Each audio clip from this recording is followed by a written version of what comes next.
Greetings, and welcome to The Thirsty Mage, the podcast whose expectations of new announcements are at an all-time low. After a few week break, I am once again your host, David Lloyd, and hopefully I'll be able to remember how to do this hosting thing. It's not going well so far, but thanks to the magic of editing, no one knows that. And we're going to share. Yeah, that's right. Yeah.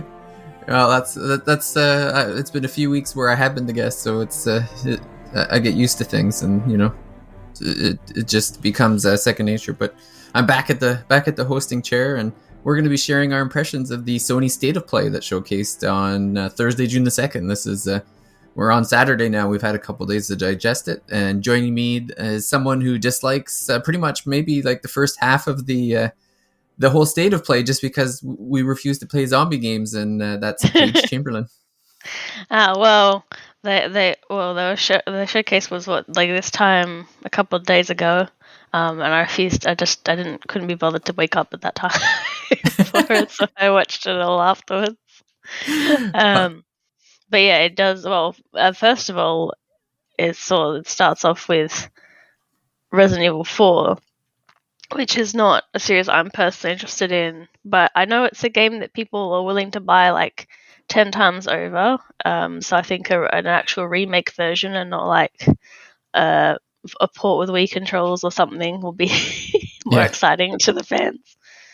Yeah, so it's not really for me, but it's since they've been doing those, what they did, RE2 and RE3 remake in like that newer style, as opposed to I feel like when they did one, like the first one in Zero, they weren't quite doing it to the same extent or effort that they were for like they have for 2 and 3. So I think a lot of this is like probably the most popular Resident Evil game, so the fans will probably be really happy. They've been expecting it for a really long time. So and it's next gen only, this version, and will feature PSVR 2 content, which is the theme of I think a bunch of the rest of the trailer, like PSVR 2, and I'm like, I can't play VR, and I can't mention from non-VR games. It's not. Yeah. Well, I don't know. It's the push for PSVR, like I understand it. Like I'm sure they make some good money off it because the hardware to get to like it's expensive, and they probably make some good money off that. I've played VR games. A buddy has. I don't remember. It was an Oculus. I'm pretty sure. But yeah, I played some of the games, and I mean they were fine. Like they were fun and stuff. But I don't know. It's just not my cup of tea, I guess. Like a few of the games were fun, and it's kind of neat. It seems more tech demo-ish, like all the games that I played. And then I ended up getting motion sick in the final game I played, which was this like army game. And it was mostly because the way that you moved. So you would start running straight, but there was no bounce. Like it was just like a straight, smooth, very fast forward. And it just like was jarring. So I was like, well, okay, I'm done with this thing. And yeah, I don't know. And on the console stuff, I just never feel like there's ever been enough content to really justify that kind of purchase either. I think of all the games on console, I think the most exciting one I've ever seen was like the Batman. I think there was like a Batman Arkham Asylum VR game. But then I heard it's only like 30 minutes to an hour. So it's like, I'm not going to drop like $300-$400 for that and then pay, then buy that game and then be like, well, that was a fun hour. I think the PSVR is pretty popular. They just haven't been making new ones because they're trying to make up for the 6 second thing. Yeah. It's really not my thing, but I know people, because it's a much better price entry point than it is for, a computer one, because they just cost more in general, the headsets, and then not everyone has a computer. No one has a huge gaming rig that can handle VR, whereas more people have like a PS4, or maybe not so much a PS5, but more people have a console, and so having a console that can play VR is obviously much more likely to get people to play it. And now they've announced a bunch more games coming to it, so I don't know. I don't know about the difference. I think most VR games go on both, like all platforms, unless they're exclusive to it. Yeah, I'm thinking Horizon Call of the Mountain will probably be exclusive at least for a while. Yeah, It for a seems like, while. yeah, seems like Sony is kind of opening up to putting their games on PC. Like clearly they had one announcement there with Spider-Man going to PC, but I mean like the PC ports are like years after the fact, so I They don't get their think. money first. Yeah, that's right. They clean up and then wait a bit and then switch it over and then make some more money. But um, it's funny too because like when I think of those, the most intriguing one that I've seen is the Final Fantasy VII remake PC, and that's not even Sony, that's Square. But the only reason I would want to buy that one is because I see all the mods Mods, and I yeah. just think it's neat. And I'm like, oh man, you can put the characters in different costumes. Like that's enough Mm. to be like maybe I would if it came out. I guess again years from the time it came out till the time it ported, but if there was like a global launch of PS5 and PC at the same time, I'd probably think pretty hard of like if I would get the PC version. Mm. But yeah, so they showed a lot of zombie games, among other, Yeah, because they confirmed that Resident Evil Village is coming to VR too, yeah, and part 2 of The Walking Dead Saints and Sinners, which I didn't even know of before this, yeah. but Same. yeah.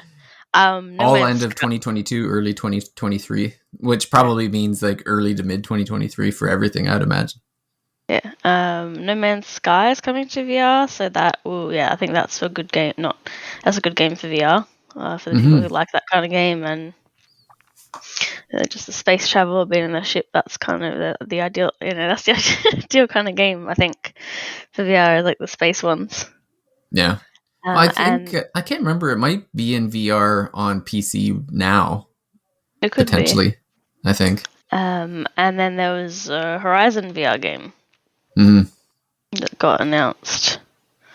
So I don't know if that'll be a bit short or not, because it seems to be created exclusively for it rather than being, I mean, I don't imagine you can really adapt a over the shoulder game to VR too easily. No, So they just no. Well, yeah, it doesn't even look like you're playing as Alloy. So clearly, this is like a separate, you know, offhand story of some kind. I haven't played Horizon Forbidden West, so I don't know if those characters were recognizable to someone. Like maybe they were in the game or something, and people would be like, "Oh, it's Joe and Tom or whoever it is," but they they don't mean anything to me. But it looks pretty neat. Like I think it's neat that they had like climbing mechanics in VR. That looked kind of neat. Um, I again like it seems pretty cool that they have it looked like they were kind of going down a rope from one side to the other. Again, it looks neat, but there's always that concern of like people who are easily get motion sickness. I can see like those kind of maneuvers well, really but triggering if you people. get motion sickness, you can't play VR at all. Like you put it on your head, it's like 2 seconds. You don't. Yeah.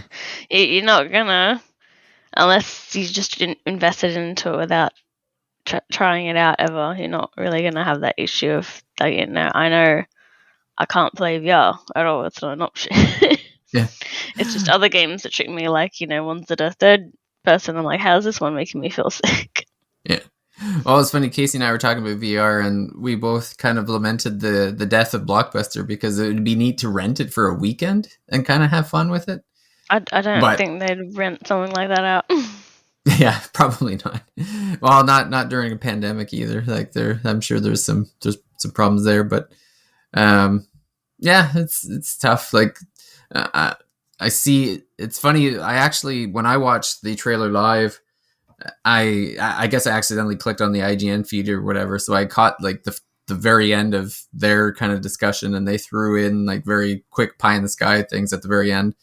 And one of the hosts there was talking about like we're not going to get it, but PS Vita 2 would be really neat now that like handhelds are really taken off. And then I was like, I'm on there, and he's like, yeah, digital only, like none of this proprietary crap. Just give us a decent.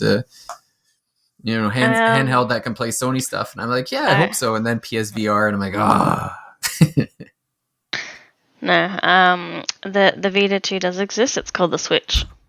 And that's where all the Vita ports go. That's where all the indie RPGs and all those Well, if games are that was the going. case, I don't think it could be called Vita 2. It'd have to be called Vita Lite. The the Nintendo PlayStation. The funny thing too about the presentation was that I was watching it with my kids, and so yeah, like you said, it starts off with Resident Evil 4. So I'm like, okay, like cover your eyes, you can't watch this part. And they're like, oh.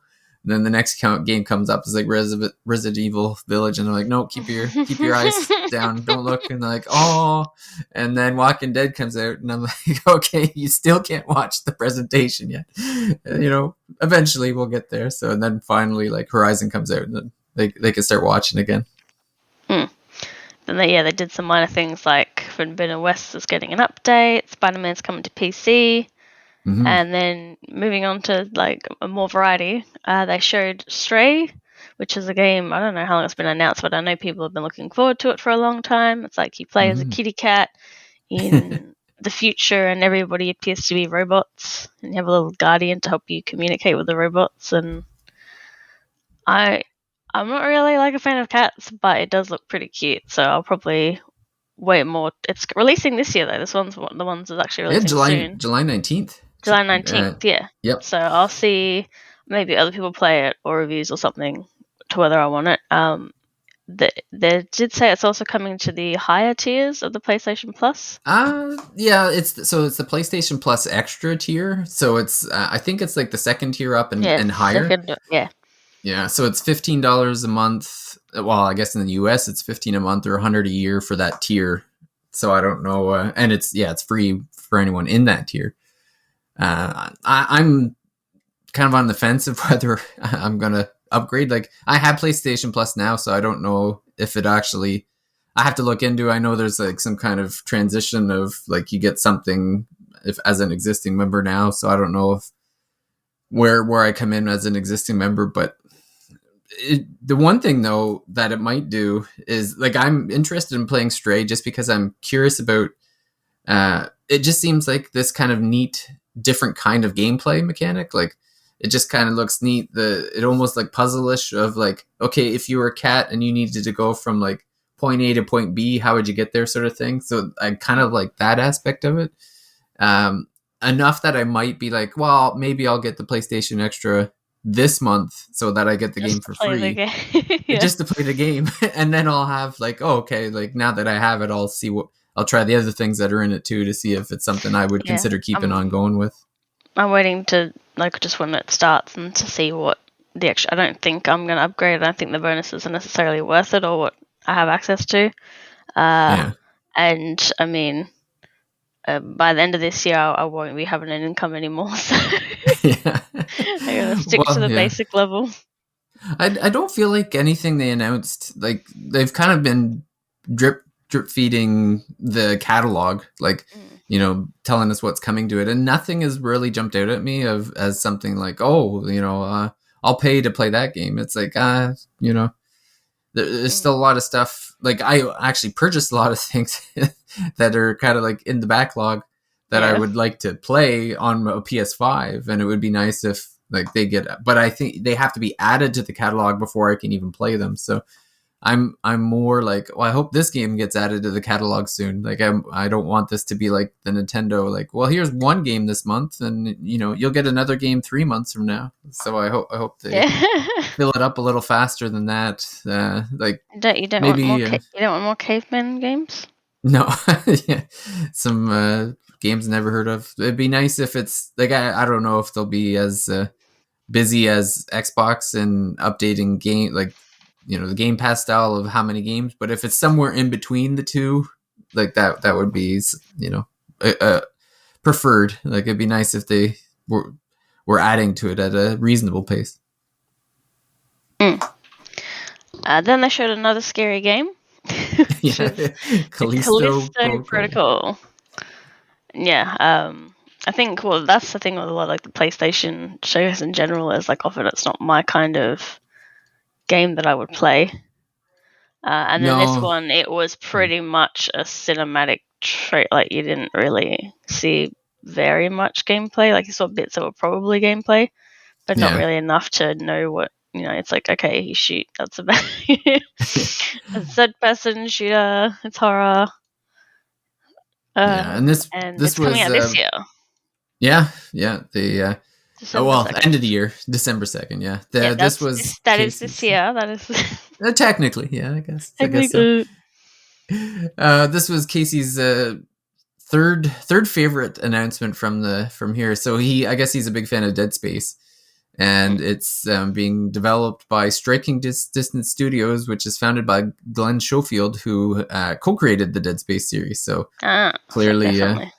yeah, it's going to be in that vein. So Dead Space fans should, I'm sure they'll be very excited for this game. And like I said, it's a little too close to zombie for me. I don't know. It's just I played what do you call that? They're the Last of Us 2, and that was like that was enough for me for the next 10 years. I'm like, okay, I this is my like 10-year game. I played the scary things that jump out at you. I had several heart attacks, and I'm good. I'm good for the next 10 years. So, but the next game up on the list, I definitely have interest in, and that's Roller Drome, coming out this summer. It's August 16th. I never played Ollie World. Did you? No. Have you ever played that one? No. I think it was just like the newest one. I think it just cost too much for me to want to try in.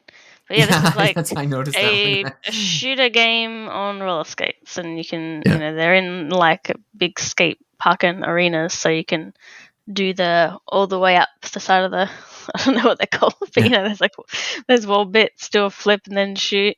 Other guys have riot shields and tanks, and you're just a person on roller skates. So Yeah, I guess it's funny that you talked about the price, because I went on to Steam to see Ollie World, and I watched the trailer and I was interested, and then I saw the price and I was less interested. So, I mean, like, I guess it's not fair to them, but it's like, I don't know, for a skateboard game, I'm not really prepared to spend $50. That might be the same thing. Like, if Roller Drome comes in around the same price point, then it might be one of those things. It's like, maybe I'll just wait for a sale. But it looks pretty neat. I like the. It'll be interesting to see like how, like the mechanics, like how quick you have to be to aim, and how the actual gameplay works. But I kind of like that idea of like kind of jumping around and just kind of adding. They're basically just adding shooting into the into the kind of all mechanics they already have. So, but I mean, it looks pretty smooth. It looks pretty fun. So. It looks like something that could be pretty fun. It's good to show some smaller games in there in between all your zombie shit. Yeah, well, and it seems like Sony made an effort to show off some indie games too. Like, they're usually not huge on promoting indies, but you got a handful of them in this state of play.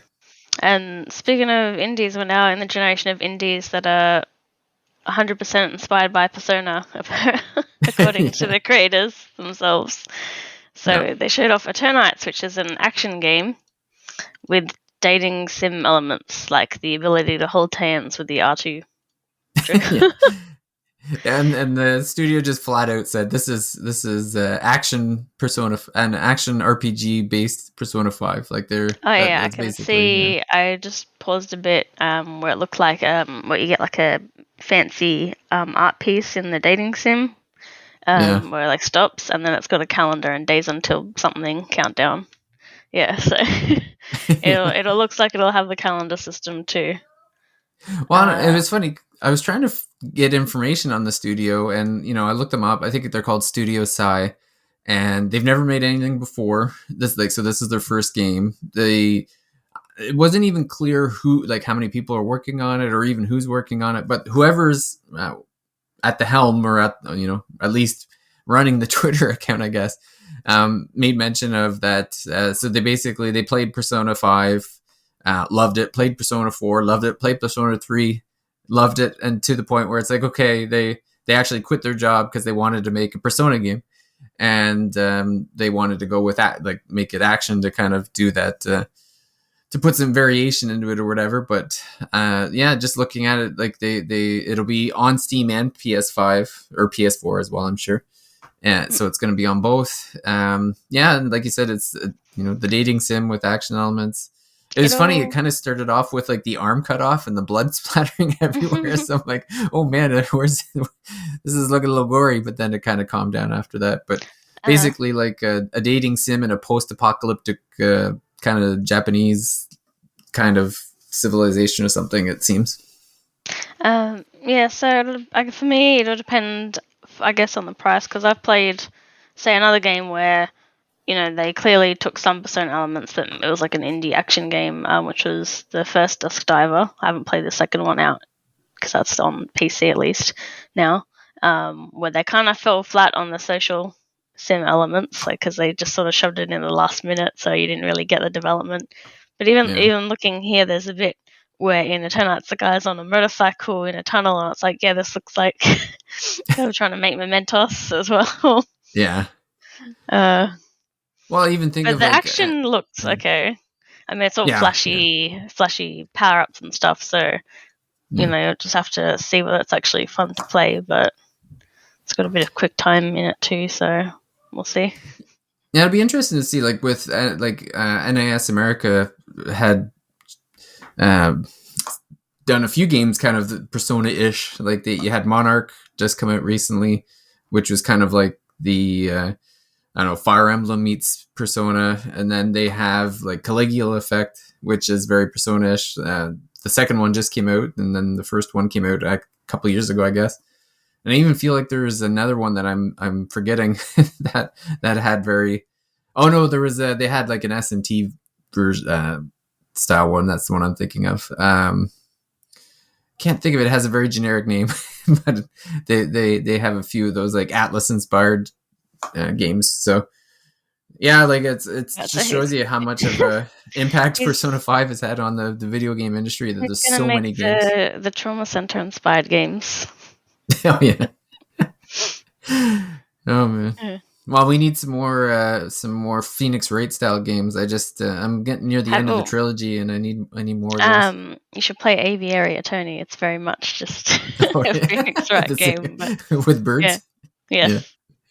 And then they showed in the Back to the State of Play Street Fighter VI, which they'd already announced they were working on it, so this was the first time I actually kind of saw the game. Yep. So the art style's gone for a bit of a change. I think it's very colourful. Like a bunch of the punches had like big splash effects and stuff. So I'm not sure if that's just when they use their like particular powers and stuff. But yeah, it starts getting like really Ryu looks like a freaking tank, man. I'm sure I haven't really. Yeah, Chun-Li's face looks like quite different. It's more like sort of thinner inwards. Yeah. I liked how all the girls looked in 5. Most all the girls looked in 5. So I was like, oh, they're going to be different.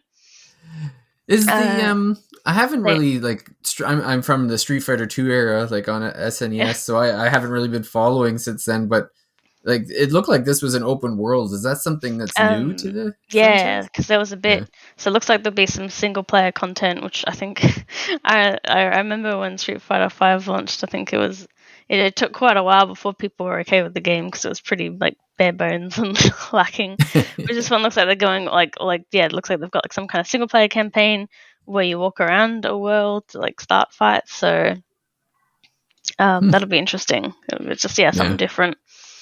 It's actually kind of funny though because it was making me think of like when some of those basketball games have been doing their campaign modes. So hopefully better than that. And then they also showed like a real-time commentator feature. So I think some people's comments on that was like, I hope that we'll at least have one commentator that's talking about like it's a real fight, not like a fighting game, because at the what we were seeing, it was like they were reacting and talking about stuff like neutral game and things like that based on the what are you doing in the game. Yeah. So someone said, hopefully there's one that just acts like it's a real fight and not just metagaming it the whole time. Yeah. Well, it's funny Uh, too. It looks like they updated the logo from the stock thing that oh yeah, that was when they're everyone was like, ugh. yeah they're everyone was tearing them apart on Twitter like after the last announcement where there was like the S and the six seemed like they were like pulled off of like some stock logos website Mm. and stuff, and so they're getting mercilessly mocked for that, and that seemed to be gone. They seem to have an updated logo now. And there's been a bunch of leaks to the point that some people think Capcom's just doing it on purpose because, Hey, get uh, that free like, marketing. it looks like the base roster might be like entirely leaked. Oh, really? Yeah, because I've got Hmm. like a list of the Oh, characters. give it a go ahead. So what's possibly like I mean I think it looks pretty accurate just because it's like the exact same art. Well, mostly it's a mix, but some of them are in the same art style as this new look, so it should be them. Got Hmm. Ryu, Ken, Zangief, Dalsim, Honda, which I didn't see in the picture someone else posted on Twitter, but it's in this list. Blanca, Guile, John Lee was shown. Cammy, I've seen like leaked footage of her. Hmm. DJ, Rashid. Did I say Yuri like that or Jury? Like, the one that I doesn't don't wear know. shoes. That's Oh, okay. Ed, Akuma, Luke, which is like that character at the start. Marissa, Jamie was like the guy with the big long plait that was huge. Mimi, Lily, JP, Kimberly, and Aki. Okay. I recognize all the Street Fighter 2 names, but then yeah, about halfway through, So that's a lot about of people I haven't heard. 22 by the looks of it, which I think is That's a pretty pretty good good number. base roster. Like a lot of Yeah. fighting games, the base rosters are really small, and then now pay $30 a pack for the next three characters. Yeah, really. Well, and Yes. then Vega was always my favorite from back in the day. Yeah, well, Having the he's not. big He's not in the. no, No, he's not in the list so far. So you'll have to he'll be wait. $20. $20 DLC if you want to play as Vega. Yeah, and he'll have a gold plated skin or something. Yeah, that's right. Yeah, so that like looks better, and it'll be interesting to see what the single player content is like as well, Yeah. because that's important to get the more casual fans into a fighting game. Is having so some people just play through the arcade, the different arcade or story mode, and then they're pretty much done. And it's like so a lot of those sales can often just be people who it's a mix of people who are going to keep playing it online with other people and others that are just like, yep, I'm going to play the new fighting game and then I'll be done with it. Yeah. Yeah, that's the thing is that that would be me. Like I would be in that camp of like I'll play the individual stuff, but I don't really want to go online just to get wrecked. The trick to fighting games is you got to find someone at the same level as you, which can be really hard, especially online. But I'm like, so you find someone else who hasn't really played them quite that much, and then you play at the same time, so you should always be about the same skill level. Yeah. So you have at least one person to fight that you have a chance of winning against. Yeah. And then they showed Tunic, which is a game that's already released on Xbox and I think PC. Yeah, Yeah. and it's coming to Switch, I think, too, if it's not already out. So it's like a little Zelda-inspired game. I know it's filled with puzzles, so I don't think I'm not much of a puzzle fan myself, so that's probably what I'm not so interested in trying it. But it does look really cute, and it's good that it's coming to all platforms. Yeah, I've heard like people talking about it, and when I hear like I've heard a couple podcasts where they explain what it is, and like you said, it's clearly like a Link to the Past inspired, but it's kind of like a 3D isometric, walking around, and there's different kinds of puzzles and dungeons and stuff. But I don't know, like I haven't in the trailers I've seen and even in those explanations, I haven't really heard anything that makes me want to just go out and play it. Like it's low, like with the huge backlog that I've already got already. It's just like I You've don't got see it Game hop. Pass, you can play it now, can't you? Well, it's not hop like. Well, I mean, I have Game Pass, which is fine, but then I also paid for like many games that I haven't played, so it's like it's not hopping up Yeah, the but say priority the list. ones you paid for are already there, whereas the ones in Game Yeah, Pass that's can right. get taken off Game Pass. Yeah. Oh, that's true. Um, Yeah. then there was another game which I didn't interest me by the looks of it at all. which was like this indie game called Season. And it just looks Yeah, like, one that's of those very narrative very focused type games. artistic, I guess. I think it has Yeah. something to do with audio. Like you're basically going around with a microphone. I wonder if it's almost like an ASMR game to a certain extent, or kind of inspired by that, because it seems like it's very. Although some of the Um, areas do look pretty, and there was a cute cow, so maybe. I don't know. It's just, it doesn't seem like my kind of game, but I might see closer to it as well. yeah, It just says later this year, not a particular date. Yeah.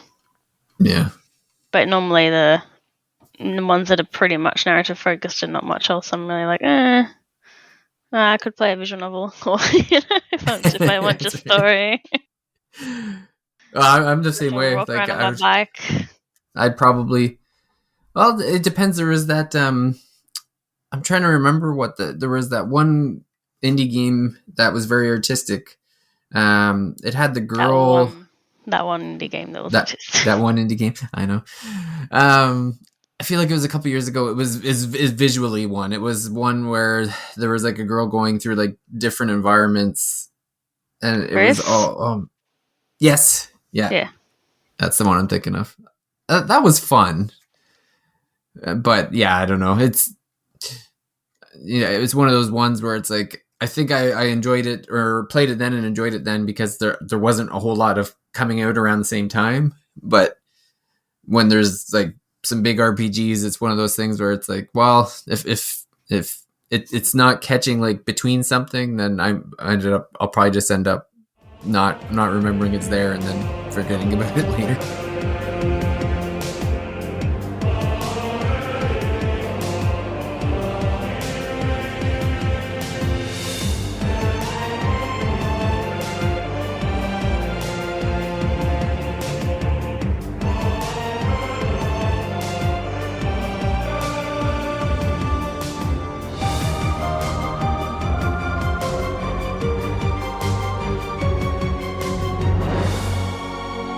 And then, finally, the best part of the state of play, coming about a year from now, Final Fantasy XVI.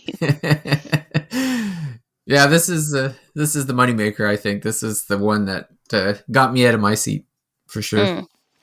I don't know why anyone would have thought it was coming this year. I thought it was already confirmed that it wasn't coming this year, but yeah. Well, after like when I guess when they were talking so much about how like much developed it is, people thought it might be closer, but now they're like, yeah, you can play through the whole game, but we need to polish it up. So yeah. No, yeah. When Yoshi P came out, it wasn't even that long ago. It was only like a month or two ago, and said that they're going to need more time. That was right away. I was like, okay, well, that's probably 2023 then, for sure. Yeah, because I think even before that, it was still a long shot for the end of 2022. So I was already on board with this game from like the first trailer because just the story wise, like the thing was, I think what's the main character going on about the crystals and basically like these are bad, we don't we shouldn't use these, like, or something. And I'm like, that's what I wanted. And I mean, I guess not every Final Fantasy game has crystals, but I was very much like, from what I knew, I've played, like, been experienced with some spin-offs and like some particular games more than others, so I was like, yeah, to heck with those crystals. That's a game where we like smash them up. Let's go. Well, yeah. It just there's so much. There just seems to be so much. Like, obviously, there's going to be a lot of Final Fantasy XIV influence. Like, first of all, because of how successful Final Fantasy XIV's been. Like, when you have that much money coming in for one product, like you clearly you can't ignore the impact it's had on people. So it seems like they've really put a lot of, like, you're gonna Final Fantasy XIV fans, I think, are going. There's so many Final Fantasy XIV fans that haven't necessarily played the mainline games, and I almost get the feeling that this is kind of geared towards them, where it's like this will be an easy transition of, okay, like if you're the 14 fan, but you maybe tried a couple of the main lines, just couldn't get into them. Like, this seems like it's very much a good transition into that.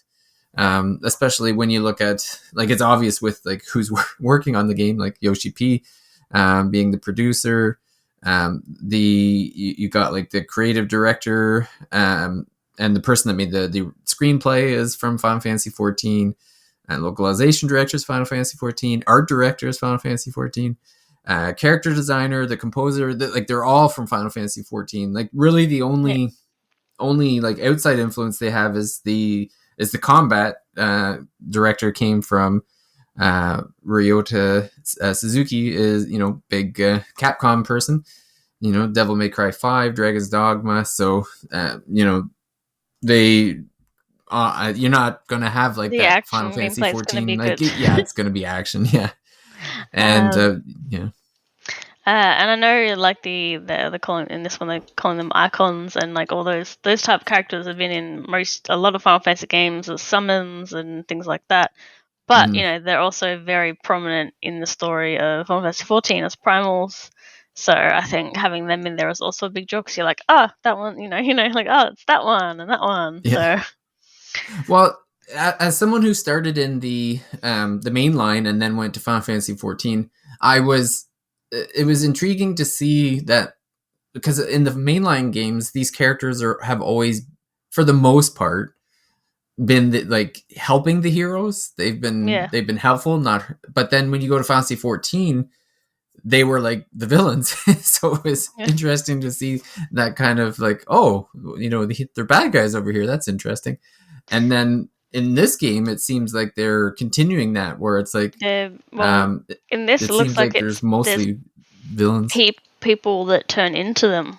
So I mean, which is similar to something that's happened in some story points of Final Fantasy XIV, where some people have been able to like be possessed by the primal, basically. Like, Yeah. so that'll be interesting to see like, whether it's like, is it still them in there when they, summon the icon like version of themselves, or is it they're just like lending their body to a higher power? And I'm interested because there's some bits in the gameplay looking bits where you've got to like, I don't know if they're hiding all the UI or what, sometimes. But like there's a bit where it's like 2 health bars. It looks kind of like a fighting game, like it's just one Right. big Yeah. monster versus the other. So I'm like, all right, is this a 1v1 fighting game sometimes? Like, Well, yeah, it'll be interesting, those fights between the icons, because yeah, Yoshi P did say that there would be. So you've got like your action based combat, which is actually like, it's funny. I watched a detailed breakdown of the screenshots, and they were kind of going through everything. And even though it's action based, it still kind of has that MMO feel to it, because so you have Clive, who's the main character. It looks like you're only going to be able to play as Clive. Like I think there's just the one character you're going to play throughout the entire game. But there's something, they haven't really revealed it yet, but it seems like Clive can, I don't but know, steal the but powers of or utilize the powers of the icons, because oh, okay. Because I was gonna yeah, say otherwise, I'm like, but then there's been pictures of the other icons fighting the other icons. So I'm like, well, but then those are other people, so maybe. yeah, no, Clive. So they were showing like, so in the top left hand corner, um, L2 cycles through the icons. Oh So yeah. they were showing like Clive started fighting with like Garuda, and then you see, so they're like up in the top left hand. There's like, Titan and Garuda.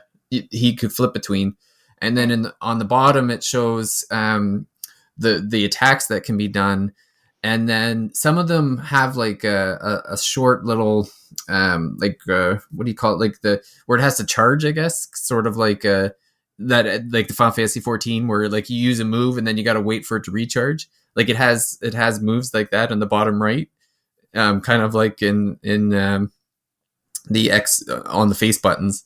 And then on the left hand corner, there's the D-pad has its own actions based on wherever you hit the D-pad. So like the potions are connected to the D-pad.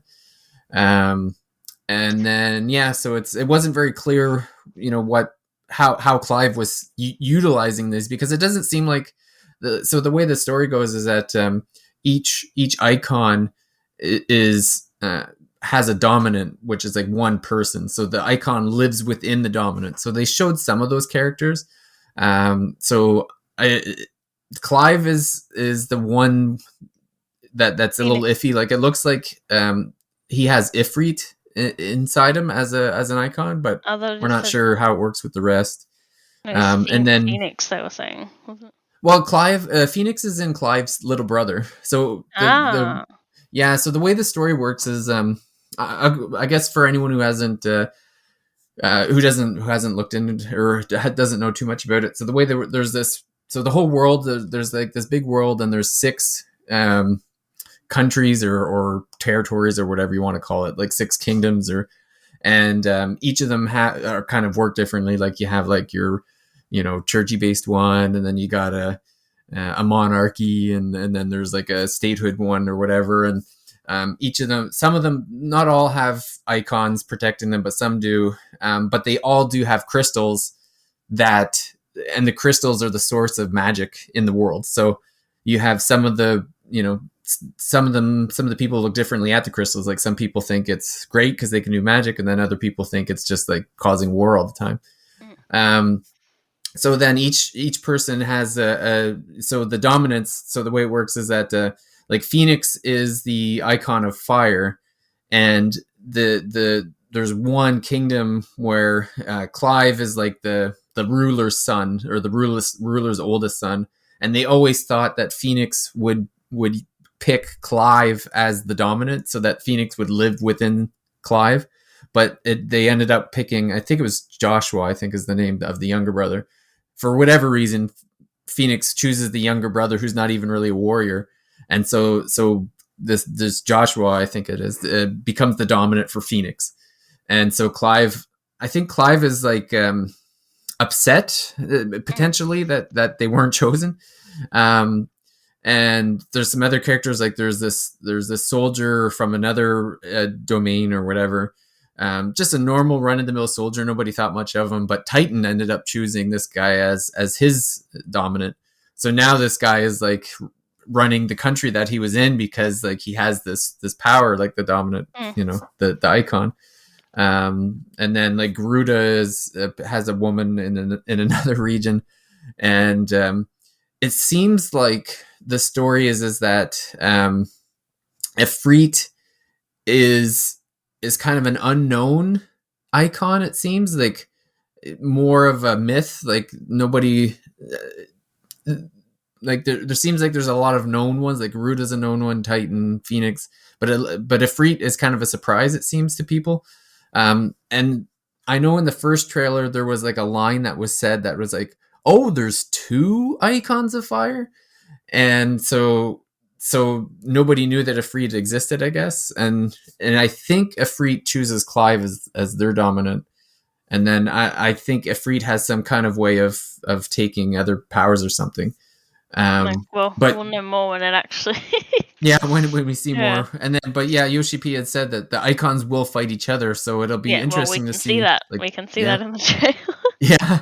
So we'll see what kind of like if it's the same action based, or if it's some kind of Special quick mode. time or something. Like, Hope not. That'd be really yeah, I hope boring. not either. That wouldn't be fun. But they look all very cinematic and pretty neat. And I mean, there's already a big slate of icons that we've seen. Like we've seen Odin, we've seen Bahamut, Garuda, Titan, Ramu, Ifrit, Phoenix, and then when you go to the website and you look at the world, there's two of the domains have icons that have been blurred out. So it's like, okay, so there's at least two more that are like specifically for specific domains, and they haven't even told, like they won't tell us who it is yet.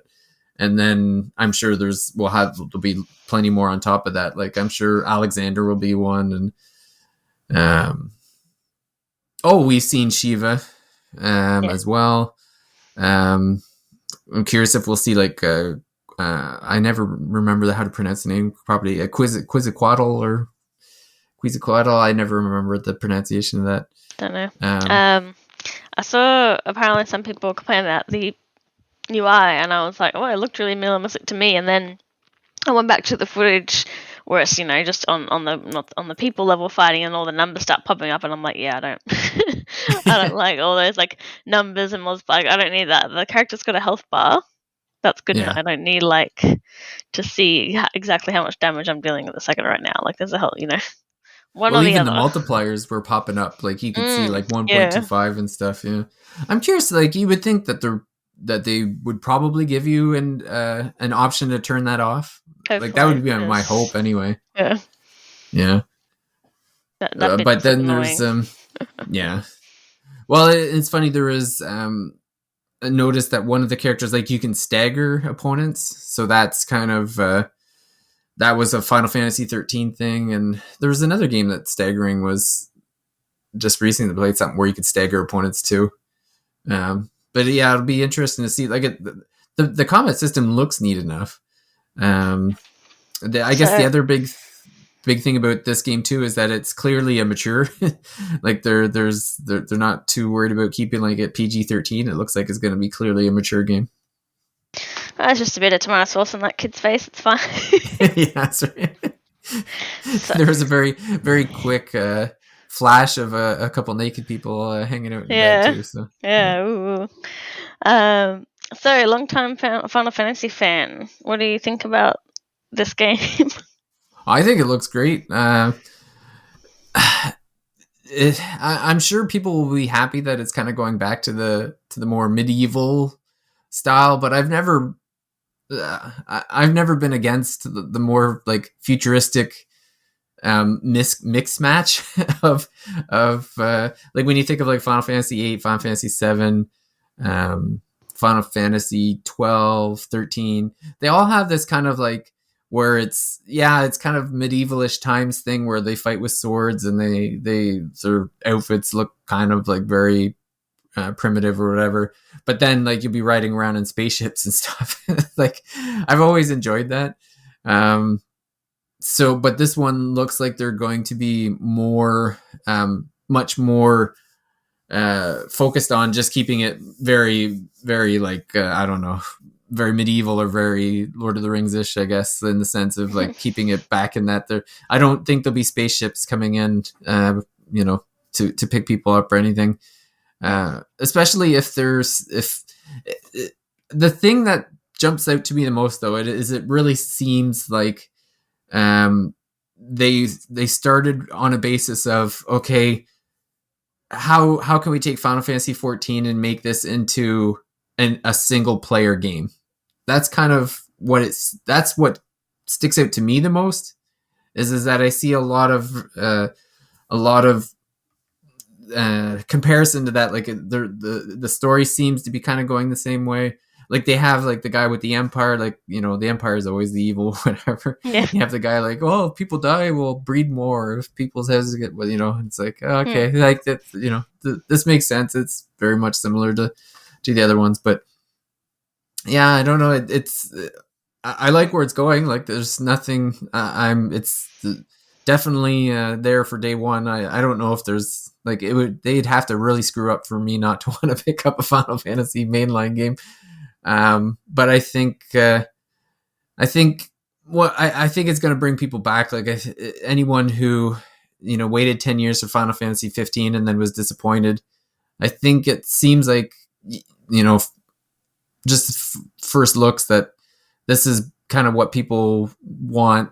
It's what will likely end up bringing people back, and if they can even move a fraction of the people playing Final Fantasy 14 to pick this up, then like they're going to sell a ton of this game. And then they'll still say that it underperformed to expectations. Yeah, well, I don't know. 25 million sales. According to a whole like 10 people on Twitter, this isn't a Final Fantasy game. So because it's not turn-based, even though it's been since. Oh yeah. How many years ago was the last turn-based mainline Final Fantasy? It doesn't look like there's party members, so it's not. I just did a post where I was like, well, if you want a traditional fantasy RPG series that's turn-based, Dragon Quest. Yeah. Well, and I mean, all the Dragon Quests have been pretty much, consistent. They haven't gone in massively different directions like that. 9 at the most, maybe. Although, not counting the MMOs, but. Well, and it's not like Square's not making those turn-based, party-based games. That's another thing. Like, Bravely Default was entirely created for the Yeah. old Final Fantasy fan. Octopath Traveler, not my cup of tea, but I mean, I think the formula was there. I just think the story fell flat. But I mean, an Octopath 2 could fix the problems easily that I had with the first one. Triangle strategy, like what do you, we could get a Final so, Fantasy, what do you call it, tactics game, like. haven't had one of those for quite a while either. Yeah. But yeah, it's like well, you can just play Dragon Quest if you need, if that's what you want. Yeah. You can play Atelier. They've, I'm pretty sure they're all turn based. There's like a couple active time ones, but they're, that's been consistent. You can't Yeah. can't tell me you don't have any other options. You just No, well, and then like even like all the Atlas games are still turn based. Like we had SMT5 that was terrific. Yep. The Personas are still like great. Play those. I mean, at some point we got to get Persona 6. Like, I don't know. I'm sure it's still years away since we haven't even seen a peep of it, but I'm sure it'll be around eventually. Yeah, I don't know. I can see people's points. I just don't. It's just so far removed from that era that I just like, I don't know. Yeah. Like even Final Fantasy VII Remake. Well, that's the other thing is like if that's what you want, then you still got Final Fantasy Remake 2 coming, and I can understand it's not like true turn based or whatever, but I think they did a good enough job on that where it's like, it has to modernize at some point. Like Final Fantasy games always, like the one thing that they always do is they're always evolving. They're always becoming more modern. So to say like, oh, well, we just want to, action gauge turn based or, active time battle turn based party game. It's like, well, no, that it's been done to death. Like there's, and they're still making them. So it's, Well, yeah, there you go. You want the active time party game, Atelier Riser 2. Like, yeah, like there's tons of them. Like we don't need it. Like to me, it has enough of the Final Fantasy aura or whatever you want to call it that there's, I have no problem. Like it's Final Fantasy. What are you talking about? Like there's crystals, there's icons. There's crystals. You've got Shiva. I think there was like a chocobo somewhere. You've got the melodrama of the characters. You got the Empire as the villain. Like, what else do you need? Come on. I want one of the icons to be just a giant chocobo. Yeah, the fat chocobo. Fat chocobo has got to be in this game. Like, come on, you can't not have a Final Fantasy game. We didn't even see Sid. There's gonna be a Sid. I guarantee. Sid's gonna pop up somewhere. Sid will be like the leader of like one of the 6 domains or whatever.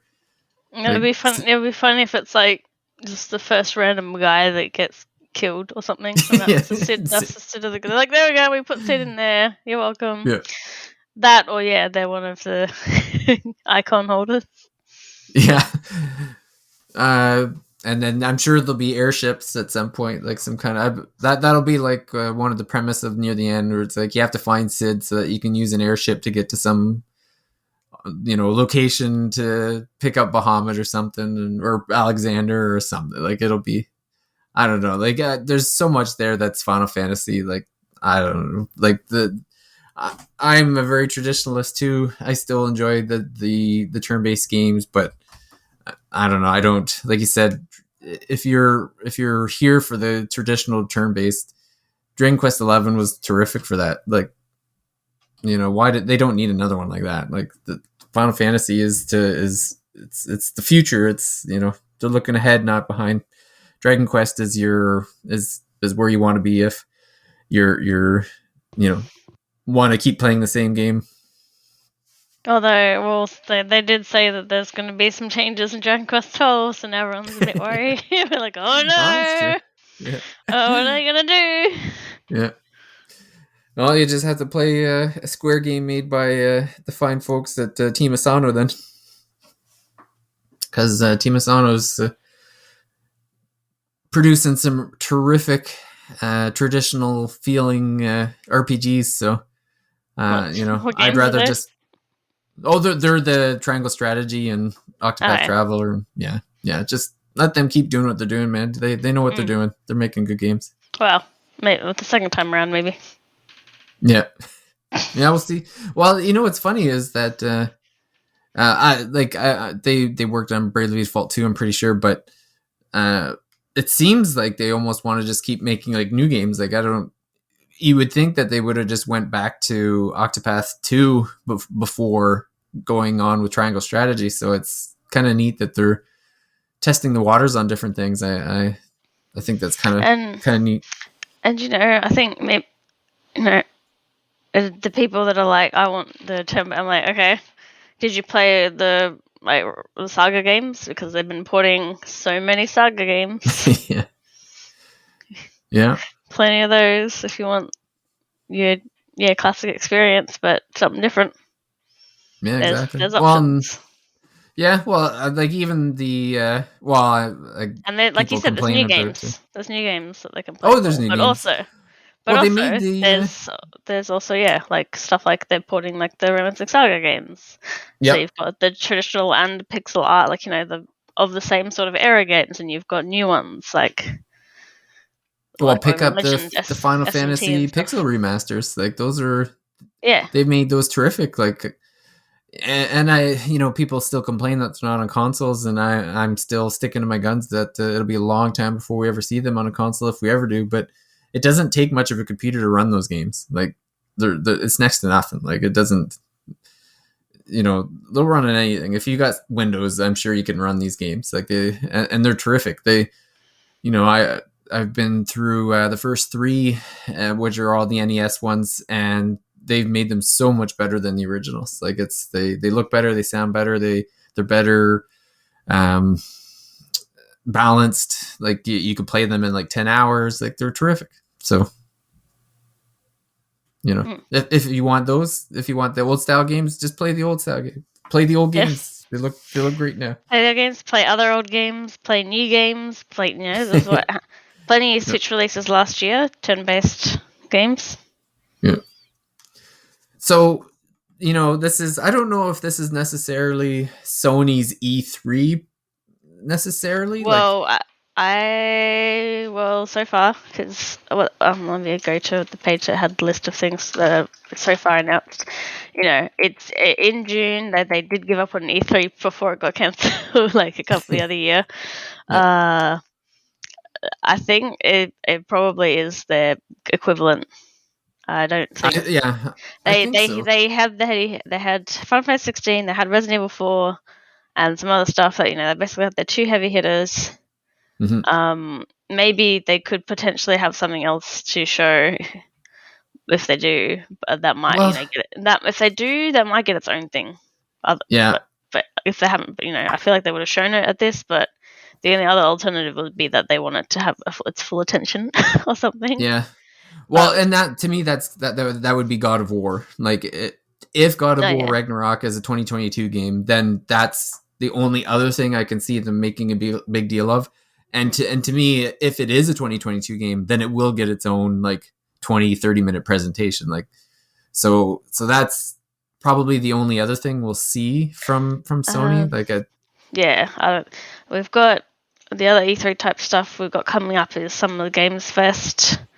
Some other smaller places, and then Xbox and Bethesda, and nothing from Nintendo yet. They'll probably have a direct, but they still haven't said. And it's like I think maybe because some of their their June and July releases are already well announced, so I don't know if they're gonna push it to later or something. I don't think we're gonna get if you want to compare kind of the reveals to previous years. This might be the lightest reveal period, or June or whatever, I think, in forever. Because it just, like you said, I think everyone has already announced what's coming out. Yeah. Yeah.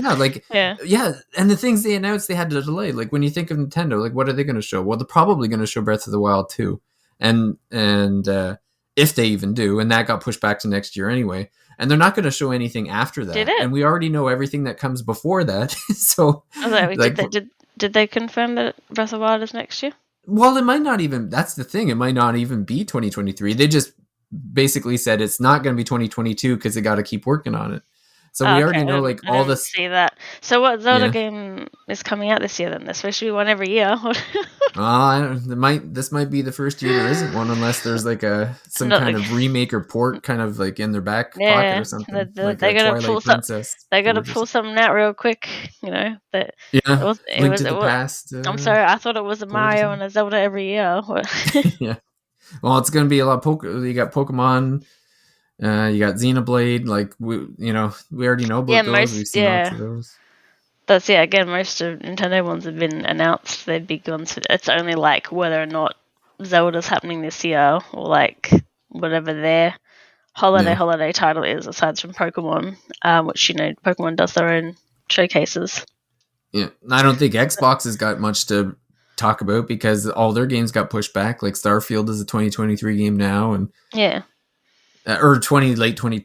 What did it actually get pushed to 2023, or is it just late 2022? I can't even remember, but it's definitely not coming out when they. No, I think it got pushed because then last year they said it was like November 2022, right? And then it got pushed again. I don't know. it's been probably delayed. Yeah, And it might even get delayed again. Who knows? So Xbox doesn't. I don't think anything that they would announce would probably be years away from it. But at this point, yeah, um, and I yeah, kind of thought Atlas was going to show us something Persona based though because of the anniversary. But merch, yeah, merchandise, that's about it. Persona flamethrower. The kids love it. Yeah. Oh man. Uh, So yeah, so I guess the only thing to look mm, forward to is maybe some good surprise indies or something. Really. yeah. Well, and like even like the Batman game from Rocksteady, like that one got delayed. So or not the Batman, the Suicide Squad Yeah, I game was from gonna say Rocksteady. no. Gotham Yeah. Knights coming No. out this year. It's Suicide Yeah. Squad that Yeah. got delayed. But but Gotham, I don't know. I didn't like it's a Warner Brothers produced one, and I didn't like Origins, so I'm not. I don't know if I'm going to be picking up Knights. And I think it got kind of mocked for looking bad when they did show a little bit of gameplay recently, anyway. So, I don't know. but yeah, I think it's going to be like we got plenty of stuff coming out this year that we don't really need any more big reveals. Yeah, it's So, just like I would feel kind of disappointing to not have a Nintendo thing, but like we've already got what two, three things coming out this month, several things coming out in July. We've got Splatoon. Like, there's not. I yeah, mean, September they or could something, just right? they do like to show footage of things that have already been announced, though. They're more like comfortable with doing that in their Yeah. directs and then just filling it in with indies and stuff. As long as they've got Bayonetta or something. Yeah, I was gonna Like, as say, long I as was they've, gonna say, I was just gonna as say, long as Bayonetta they've 3 got, might be as long the as big one, you know? they've got one more game or something, they can do it in direct. Yeah, As long as they've got one big announcement, they can give us something.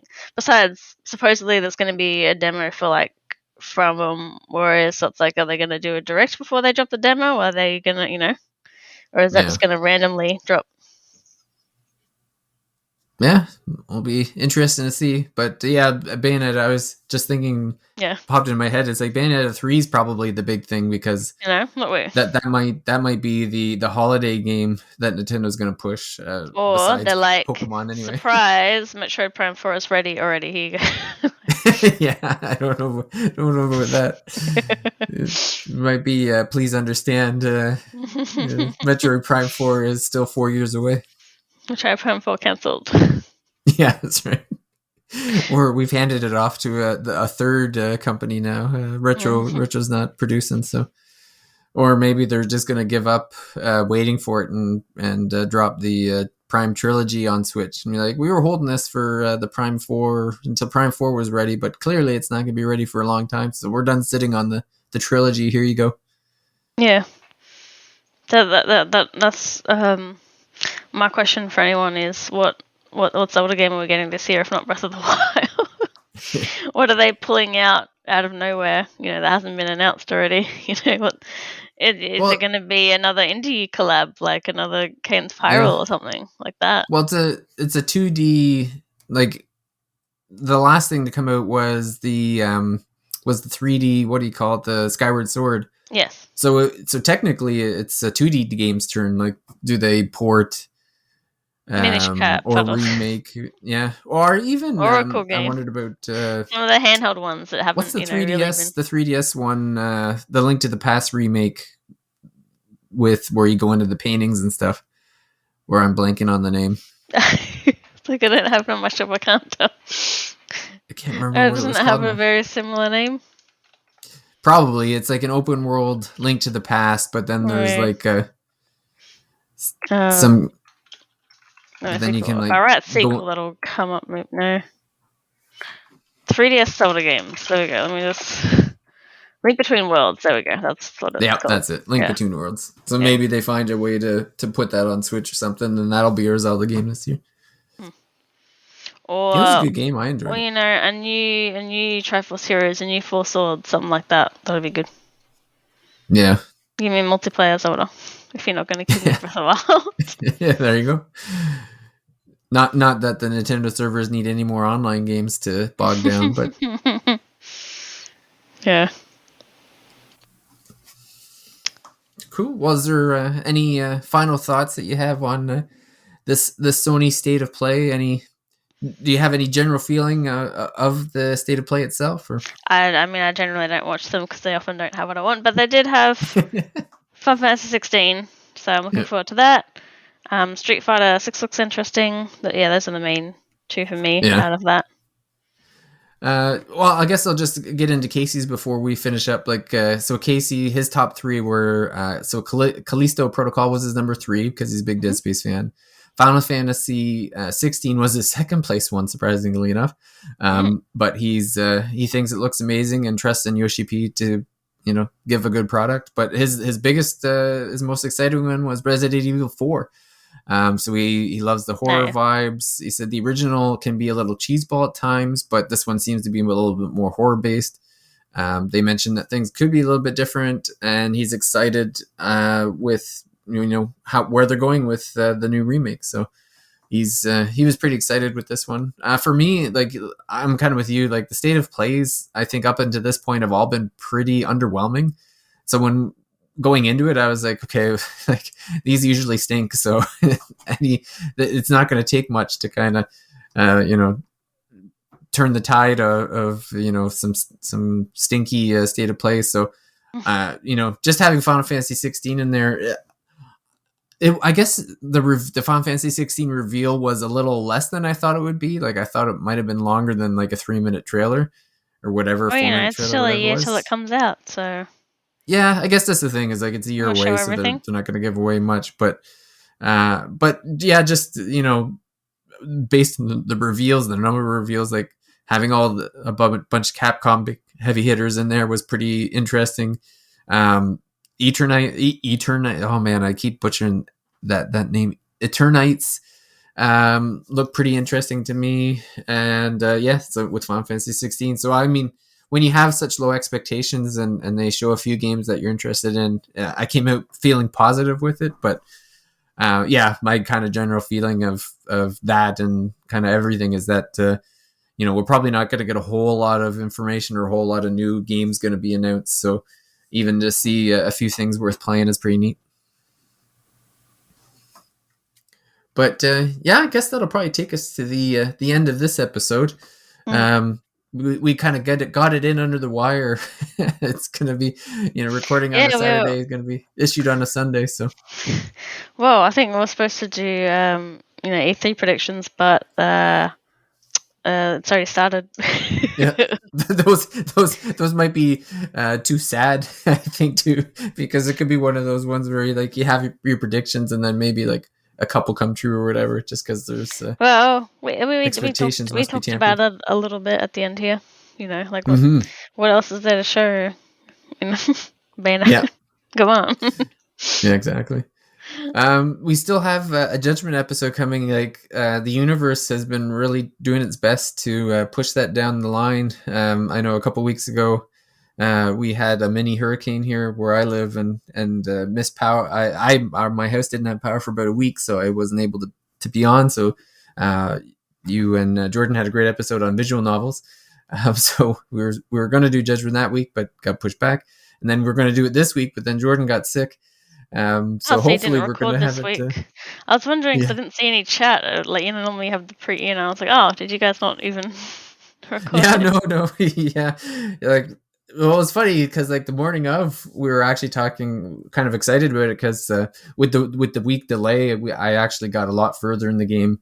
Mm. And so we're kind of excited about talking about it, but then like by halfway through the day, he was like, he was toast. He couldn't, he had a sore throat and couldn't talk anymore. So we pushed it another week. So hopefully next week, we'll be able to do that one. So, and then I know we got a couple other episode ideas that we've got cooking in the hopper. Like we might do a level 5 episode.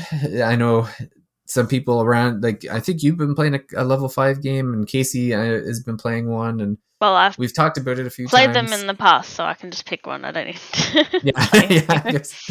Yeah, and I'm gonna take a look. I know I have a Leighton, one of the Leighton games, so I could play that, and but I've been, there's a few other ones I'd like to pick up, so I've been kind of keeping my eye on them for sales and stuff. So hopefully, I'll be able to grab one of those. But we got some fun things. But well, like you said, we might skip out on the E3 predictions this year, just based on what we've seen so far. But we'll see. You know, we may You have might squeeze them in another episode, but maybe. I yeah. But we potentially have Nintendo and Xbox impressions to talk about if as well too. Yeah. So we'll see. We can do reactions rather than predictions. Yeah, that's right. Cool. Well, I want to thank you, Paige, for joining me at the last minute to get the episode out this week. Yep. And we'll see everyone out at the next episode of the. Oh, well, before we go, is there anything that you want to plug? Nothing's out yet still. Like I've submitted my current one review, but it's gonna be edited, so don't know when that's coming. All right. Well, maybe next week we'll be able to plug it. Yeah. All right. Well, thanks for everyone for listening, and we'll see you to the next Thirsty Mage. Bye. Bye.